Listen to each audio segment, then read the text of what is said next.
Hey everybody, Dustin DePirac here, coming to you from courtside at the barn, good old Williams Arena, the strangest arena in the Big Ten, but one of the hardest places to play for sure, which makes this one a big deal for Indiana. Indiana comes out with a 69-50 win over the Golden Gophers today, getting revenge for their only loss at Assembly Hall this season. Pretty big victory in a lot of different ways. One of Indiana's more complete performances helped, obviously, that Minnesota was playing a little bit shorthanded.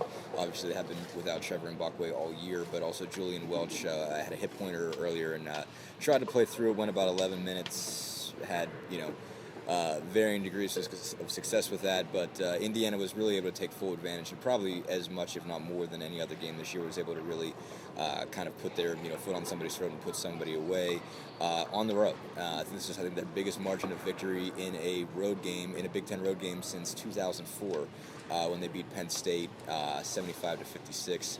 I was still in school then, and I could also tell you that.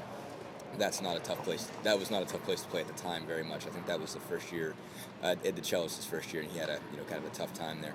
But yeah, a lot of reasons why this one looks really good for the Hoosiers. I mean, obviously they're pretty much already. There's really no question even going into this game that they were definitely an NCAA tournament team, but this definitely helps the seeding, as it was one of the biggest knocks against this team was its failures on the road. It was coming off of a bad loss at Iowa, even though there was that North Carolina Central game in between there. The last time they were on the road in the Big Ten, they took a really big defeat, and were able to come out and just totally kind of turn the tables in this one. Defensively, maybe one of the best performances they've had all year. Minnesota's again without some weapons, but really saw just a bunch of guys really step up on that end. Christian Watford really showed just how much he's gaining in terms of versatility, as much as has been made about his shooting woes in the past couple games and some degree of just not toughness in the paint. Really showed that he can defend anybody 1 through 5, especially in a game like this. They brought him out. He started on a point guard in Andre Hollins. Really kept him from getting much of anything going. Wasn't really giving up any dribble drives or anything like that. Just kept them sort of working around the paint, trying to get into Sampson. And later in the game, when Cody Zeller was in foul trouble, he only played 18 minutes because of foul trouble. Christian Wofford did a good job of getting up and helping out on Ralph Sampson III, who he was 1 for 11 from the field today. Only scored 4 points there between Zeller and Wofford. They did a really good job on him. Victor Oladipo just had really a masterful performance, I thought, on Rodney Williams. Rodney tried to post him up most of the game. He had a 3-inch advantage there. Williams averages 12 points a game, really an explosive athlete. As Tom Crean said, he's going to be the best athlete on the floor almost every single game. Held him to 1 for 2 for 3 points. Basically, made one free throw. That was the extent of his day.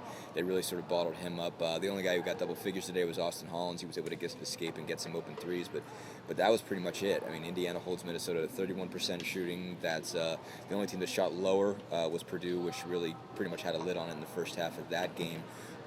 And that's the only Big Ten opponent that shot worse. So I mean, that's obviously big for this team down the stretch to get that kind of defensive performance. Really, again, from everybody. Will Sheehy was out for most of the first half with foul trouble, but he played a pretty solid second half when he was used on guys like Williams and elsewhere.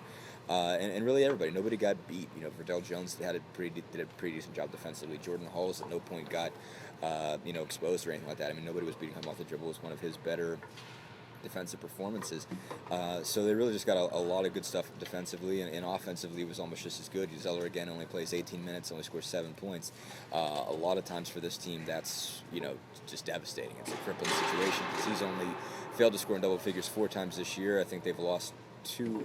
This is the 4th time, and they've lost 2 of those. One was Michigan State, one was Wisconsin, which was obviously an extremely slow game. Another game in which he had foul trouble, and he had they obviously lost both of those games. I think the only other game this year that he didn't score double figures was a non-conference game at the beginning of the year. I think it might have been Chattanooga that they just ran away with. But Indiana gets 4 of the guys in double figures. Jordan Hulls finally starts shooting again, gets 12 points on 4 for 8. Christian Wofford was 2 for 4, hit a big 3-pointer, and also hit a big short jumper also to get him going a little bit. And he had gone the previous 2 games without a field goal. So that gets them going. They shoot 43.8%. And just really, again, get a really big victory. They've got a really quick turnaround to get Michigan State Tuesday night. And it's obviously a tough game, as Tom Crean said. It's really tough when you have 48 hours, but it's tough if you have 48 days. It doesn't really make a difference. You're playing an extremely physical, extremely difficult team. But at least puts them in a situation where they don't really necessarily have to win that game, where they might have had to if they lose this one. They get themselves in a pretty decent situation going down the stretch.